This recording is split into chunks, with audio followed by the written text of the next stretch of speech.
Hi friends, and welcome back to Rustic and Lace DIY. Today is the decoupage party. I'll let you know more about that in a few minutes. But first of all, if you're new here, welcome. My name is Brenda, and this is my Oliver. And if you're returning, we love you so much. So with all that being said, let's get to crafting. Okay, here's DIY number one. So I'm going to take this wood tag sign from Woodpecker's Craft and I'm going to paint it with my Waverly chalk paint in the color plaster. And just a side note, guys, I do now have 5% off code for Woodpecker's Craft if you want to order anything through my link. You get 5% off. So just a little note there. But after it was painted, I took my antique wax and I distressed all around the edges and then I distressed a little bit on the middle. And then I took this new decoupage medium. It's Deco Art. And I got this from Amazon, and I am just going to add this onto the front of my sign. And then I will take, well, I guess I'm still adding it. Now, I'm going to take this decoupage paper. I'm pretty sure I got this. I got this last year, but I think I got it from decoupagenapkin.com. It is so beautiful, and I cleaned my craft room the other day and I found it and I'm like, oh my goodness, I totally forgot I had ordered this last year. So I knew I wanted to use it for this. So then after I had it added to my sign, I'm just going to go over it again with that new decoupage medium. Now, with this decoupage party collaboration, we there's a few rules. One, we have to at least make one something without a Dollar Tree item. We have to use something other than Mod Podge. We have to use something other than wood. And what was the other thing? I'm trying to think. I'll come up with it. So I'm going to take some of these bamboo sticks that I get from Amazon and I'm going to go over them with my antique wax. I'm just going to brush it on and then wipe off the excess. And then I'm going to take these silicone molds. I either got these from Kathy Joe or from Amazon because I think she sent me some that I have something similar to. So, I put some cornstarch in them, and then I'm just going to take some of my DOS uh, air dry clay, and I'm going to fill up the little butterflies here. Now I had another mold that I end up making a few more. I decided to do a few more, so I just did the same thing. I just filled it all up until it was all full. I made sure and got around the edges, and then I'm just going to take them out of the molds. And after I had them out of the molds, I took my little X-Acto knife here and I'm just going to cut off all the excess that was around the edges there just to make it nice clean edges. After that, I took my Titebond multi-purpose quick and thick glue and I am going to add that and hot glue to the back of my sticks and put them around my picture to make a little frame. Then I took this vintage tea rose, I think it was called, paint, and I'm going to use that color on some of the butterflies here. This was actually the next day. I let those sit overnight. Um, and then I took some lavender sachet by Apple Barrel and petunia purple. And I painted all of those butterflies. And then I'm just using my Titebond multi-purpose glue there to glue them all just like I have them lined out. And then, sorry that my camera, I don't know what is wrong with the autofocus. It's so glitchy lately, and I don't know why and how to fix it. Anyways, I'm taking some of these ribbons. I think they all are from Dollar Tree. And I am just making a cross here. I'm just kind of alternating the colors back and forth. And then I'm just going to make a messy bow with them. And sorry, I'm laughing at Oliver over here. He was going to lay in his bed and something moved and he jumped up now. He doesn't know what to do. I'm going to tie it with some twine. I'm just going to tie a knot around this little bow. And then, oh, poor Oliver. And then after that, I'm going to trim it off and then I am going to glue it to the top of my sign here on the corner, and then I took a paper flower from Hobby Lobby, and I just glued that in place, and there it is. I think this is gorgeous. Oh, a non-napkin was the other thing we have to do. So there's my non-napkin, my non-Dollar Tree item, and my non-Mod Podge item. So there's 3 of my must-use or rule, I don't know what you call it. Anyways, today is the spring decoupage party, and it is put together by May with Craft Away with Me, and it's full of all kinds of wonderfully talented women. And we've got Kathy Jo, we've got Jenny, Katie, Laura, myself, and May. And so make sure you check out all of their channels, subscribe to them if you haven't already, and make sure you check out the playlist. I'll have links to all of them in my description box. Okay, here's DIY number 2. So I took one of these vases from Dollar Tree, and I'm just going to paint it with my Waverly chalk paint in the color white. And I did do, I think, 2 coats. And then after it was dry, I took this napkin. I believe I got this from decoupagenapkin.com. And I just put some double stick tape on my fingers so that I could remove those 2 plies because they weren't wanting to come off. And then I'm just going to fussy cut. Now, if you don't want to do all this cutting, you could always use the water on the paintbrush method where you just have a wet paintbrush and go around your image. I don't know why. For some reason, I just like using my scissors. I don't mind doing the brush with the water. But for some reason, I don't know. I just like using my scissors. So I am just going to cut out these pictures. Now, there on this napkin, it has like some gray lavenders, and I didn't use that part. I just wanted the colorful ones. So I'm going to cut that part out and just cut out or use the purple, lavender, and the butterflies that are on this napkin. And I did end up using one napkin has 4 squares, so I used like 2.5 squares. So I then used my paint bottles to hold my vase in place, and I'm putting Mod Podge. I used Mod Podge on this all over the napkin there, and then I had to do not layers, but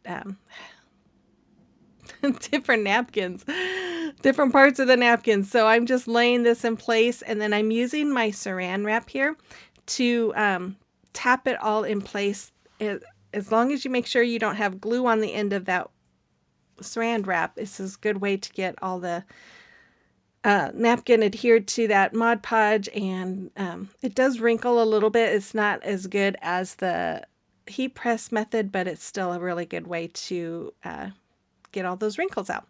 Once I had my napkins on, I went over the napkins and actually the whole jar with my Mod Podge. And then I let it dry, and I guess I'm going to show you doing more. You can see that other piece of napkin sitting there. I do believe I added that one as well, but I'm not going to show you all of that. Then once it was dry, I took my Waverly Antique Wax and this chip brush, and I am just, as you can see, I got a little too much there, but I'm just doing a very, very light distressing. And if you don't like distressing, and you want to do something like this, you don't have to do that part, but I do like a little distressing because it gives it a little rustic look. And that's what I like. So I'm just kind of going over everything, the white. And as you can see, I dip my brush in the lid, and then I wipe it off on my little puppy pad there and just go over it so it's real light. Then I took some of this twine from Dollar Tree, and I'm going to glue it to the bottom. And then I'm going to just start wrapping. And when I wrap, I make sure my twine goes on top of each wrap so that I don't have to keep gluing it. And I think I went around about 4 or 5 times. And then I made sure that when I ended at the same point where I started. And I just add a little dab of hot glue there for that. And I'm going to do the same thing on the top. I'm going to start with a little dab of hot glue. But I do have to, because that lip is so thin, I did have to put a few dots of hot glue going around, and so that's what I'm gonna do here. And I think I put one more little dab of hot glue, and then I will just start wrapping, making sure that my twine stays underneath the twine that's above it. And then I wrapped that, I think, about 4 times, and it stayed in place pretty well. So I didn't feel like I needed to do more hot glue until I got to the end here. And I'm just matching up where I started, and then I'm going to hot glue that end in place. And then I decided I'm going to make a finger bow. I'm going to make a 4-loop finger bow. So I'm going to go over both of my fingers 4 times, just like you see me doing here. I'm slowed this way down for you guys so you can see it. And then after I go over it the 4th time, I'm going to cut a long tail, and then I'm going to bring it up around those loops and come through my fingers up and through that loop, and then pull very tightly. And as soon as I have it tight, then I'll take my fingers out, trim off the ends, and I'm going to glue this to the top of my little vase here. And then I took these lavender picks that I recently got at Walmart. I believe they're like 97 cents. And I'm going to put 2 in on the same size. And then this one, I'm just going to take my wire cutters and cut a little bit of the bottom off of it to make it shorter, and then it just kind of gives it a little more dimension. And I stuck it in the middle there, and there it is. I love how this turned out. I think that napkin is so pretty. Oh, you have to tell me, let me know what you think about this one. It's late, you guys. I need to go to bed. Okay, I want to stop and thank you guys all of my subscribers. You guys are amazing. And if you are new here and enjoyed today's video and you like home decor on a budget, I invite you to hit that red subscribe button and become part of our YouTube family.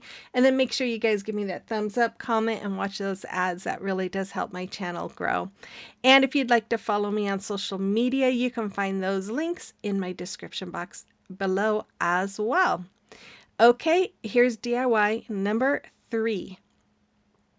So I'm going to use one of these calendars, or this calendar page from this calendar from this year, 2024, whatever we're in. Oh my goodness.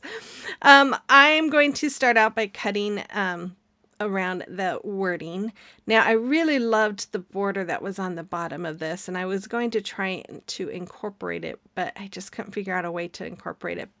I wish there was more of that border, because I thought it was so pretty. But anyways, after I had the word cut out, I just fussy cut around the birds, and I cut very close to the wings, everything. And then I'm going to do the same thing with the little jar with the flowers. And once I had everything all cut out, I had painted this. I don't know what happened to the footage. I had painted a pizza pan white, both sides. I think I did 2 coats. I actually did it while I was talking to Kathy Jo on the phone. But once it was dry, I think this is the petunia purple, and I am just going over the edges with that purple very, very slowly. Like you see how slow I'm moving. I have this sped up a little bit, but I'm just going very slow because I didn't want to get it over the edge. Once I have it all completed, and I did kind of go over it a second time, I think, just to make sure anywhere where it looked like there was strokes, I just kind of went over it again to make sure it looked even. I don't know why I'm doing it this way, you guys. I put the Mod Podge on the back of the calendar page. I don't know what I was thinking. I think what I was thinking was, when I do the heat press method, if I were to put Mod Podge all over the inside of that pizza pan, and then add my pictures and then do the heat press, my parchment paper will stick to the Mod Podge that's around on the pizza pan. So I think I was thinking in my mind to avoid that from happening, but I wasn't going to use my heat press, so it didn't matter. And after a while, I'm like, what am I doing? I'm not using my heat press on this, so why am I just doing it this way? And plus, with it being metal, I wanted to put the Mod Podge all over it to help protect the paint from chipping off, because it can chip off very easily on metal. So you see me doing the same, brushing the calendar page, but yeah, honestly, if you're not going to use the heat press method, you could just put Mod Podge all over your surface if you're going to do this on a pizza pan. So this is where I'm like, okay, this doesn't matter if I get it on the pizza pan. Plus, I want it on the pizza pan. So this is where I'm going over the image, but then I got a bigger brush and just went over the whole thing. I don't know. Oh, sometimes you guys, sometimes I just make things harder for myself sometimes. As you can see, I forgot to show it, but I did add the wording up there too. And then I took some of this braided, I don't know what you call this, braided ribbon maybe from Hobby Lobby. I saw this one day and I thought this would be really cool to have as a trim for stuff. So I decided to add it to my pizza pan. So I'm just using some hot glue and I am just going around the whole inside part of my pizza pan. And I just love this. I think it's so pretty. And they had different colors there too. I might have to get some of the other colors one of these days. But I took some different flowers. Oh, I think all of these are from Dollar Tree. And I'm just going to start gluing them in. I've got some kind of orangish color ones here. I have some, these are green hydrangea plants or hydrangea picks. And then these beautiful purple roses that were from Dollar Tree. I've had them in my stash for a while. And then I took some more of that braided ribbon and I'm hot gluing it to the back for a hanger. And there it is. I love this. I think it is so pretty, so springy. Ugh, I don't know. I love it. You have to let me know what you think about this one as well. Okay, it is a time for a celebration of your recreations. And Kathy sent me some pictures. She has been busy. Look how adorable all of these are. And then she had this great idea of using a binder with these page protectors for all of her Dollar Tree ribbons. Stickers. Thanks for that idea. And if you have a creation or recreation that you would like me to showcase, you can send pictures to my email address that's listed there, or you can send them to me through Instagram or Facebook Messenger. Okay, here's DIY number 4. So for this DIY, um I took this block here, and I painted it white. You guys, I don't know why I forgot to add this part. This is a piece of block wood from Dollar Tree. I also painted a little crate kind of a thing, basket, I don't know what you call it, and a candlestick. Paint them all white. I added Mod Podge to that block. I took one of these finials that come from Hobby Lobby. I cut off that bottom piece there because I'm not going to need it, but it doesn't cut it all the way. So I'm using this X-Acto knife here to just kind of, I was able to just kind of punch it off. I don't know how to explain it, but I just put my blade down right against the finial and just kind of pressed until it came smooth. And I did use a little bit of a standing on it too, but then I painted that in this wood round. It's a 2-inch wood round with my Waverly chalk paint in the color white. Once my Mod Podge was dry, I'm going to do the heat press method here. I'm going to put my napkin on top of my wood piece. I'm going to add my parchment paper to protect the napkin, and then I'm going to go over it with my heat press to reactivate that Mod Podge. And once I have that all on and I know it is done, I remove my parchment paper and then I'm going to go over the top of this with some more Mod Podge to protect that napkin. And then of course I set it aside and let it dry. And so as soon as it is done drying, I think it was drying. I took this video and I don't remember what that color is called. I want to say it might be Paradise, but I'm not positive. It's by Crema Coat, something like that. I'm going to paint the finial. I decided I wanted to paint it blue. I decided there was just so much white and I wanted a little more color. The blue wasn't exactly the same color as the napkin, but I figured it was close enough. I also went over the edge of this little crate. I don't know what you call this. It's not really a crate, but it's not really a basket, but it's from Dollar Tree. And Kathy Jo saw them. I didn't see them at my Dollar Tree, so she sent me a couple. Thank you, Kathy Jo. And then after my napkin was dry, I sanded off the excess. I took this candlestick here and I'm using my Fix All glue and hot glue, and I'm going to add it to the top part of my candlestick. I had painted it white like everything else. And then I'm going to add that little wood piece to the top of it. And then after that, I am going to use wood glue and hot glue to the bottom of my finial, and I am going to glue that to the top of my picture here that I think is so pretty. Oh, by the way, this napkin came from Danny. Thank you so much, Danny. This is one of those beautiful napkins that she sent me, and I just love it. Okay, I am going to add that sign to the top of my candlestick, and then I'm going to do the same thing with the Fix-All glue and hot glue and glue this thing onto the inside of my little crate. And I know it's kind of hard to see all of it because it's too tall, but I took some pieces of floral foam and glued them inside, and then I just start filling it with my florals. These are some coral color hydrangeas, and then I've got the green hydrangeas there. I also had some really pretty purple mums that came from Dollar Tree, and then the purple roses, and I just filled that all in so you can't see the foam. And then I took some of the hydrangeas because there was a hydrangea in the picture, so I took these and I glued them to around that round circle so you couldn't see it. And then I decided to take some of this trim. I got this from Amazon. It's been in my stash for a while, and I went around. I should have done this before I glued it on there, but I just decided at the last minute I wanted to put something along the edge, so I glued this all around the edge. And then I just made another finger bow and put it on the front there, and there it is. I love how this came out. I think it is so pretty. That napkin is just beautiful. Thank you so much, Danny. I truly appreciate everything you sent me. And that is all, guys. The final reveal is coming right up. If you enjoyed this video and you're new here, don't forget to hit that red subscribe button, and then make sure you guys give me that thumbs up and comment, and then go watch that playlist and subscribe to all these wonderful ladies if you haven't already, because I know you won't be disappointed. They are all amazing and talented. I will be back again on Sunday for the What Would You Make challenge. I'm looking forward to that. I have got my projects sitting in front of me as I speak, and they're going to be fun. So make sure you tune in for that. And with all that being said, you guys, I hope you have a wonderful weekend, and I will see you on the next one. Bye-bye.